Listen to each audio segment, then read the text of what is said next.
hardest thing about this was that I loved the work and I wanted to work hard.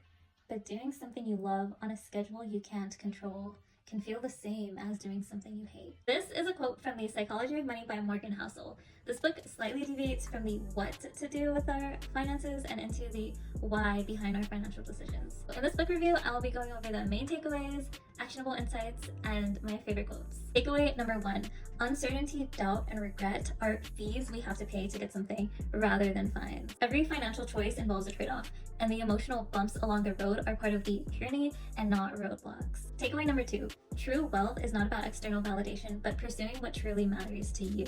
When you seek external validation through possessions, what typically ends up happening is others will see that possession, and rather than it translating to admiration, they project their own desires and imagine what it would be like if they owned that thing. Takeaway number 3 is to embrace the power of the few wins among the many failures.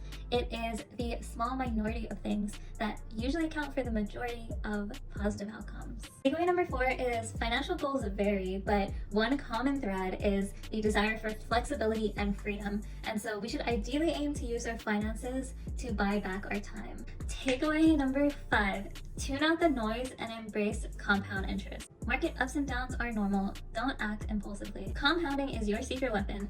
Fun fact, Warren Buffett actually started investing at 10 years old, but 99% of his wealth came after the age of 50.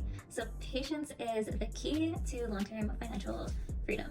So what will I apply from this book? Success is subjective, and personally I found it changing throughout different seasons. So I want to do regular check-ins to reflect on what truly matters to me and make sure I am going in that trajectory. When making a big financial decision, I will remind myself about the fees of doubt and uncertainty that will come along the way and plan for those ahead of time, making sure that I stay focused on my long-term vision. Lastly, rebalance my portfolio to make sure that I maintain my desired asset allocation and that my investments stay aligned with my risk tolerance and my personal goals. Now for the quotes. Like everything else worthwhile, successful investing demands a price, but it's not in dollars and cents. It's in volatility, fear, doubt, uncertainty, and regret, all of which are easy to overlook until you're dealing with them in real time.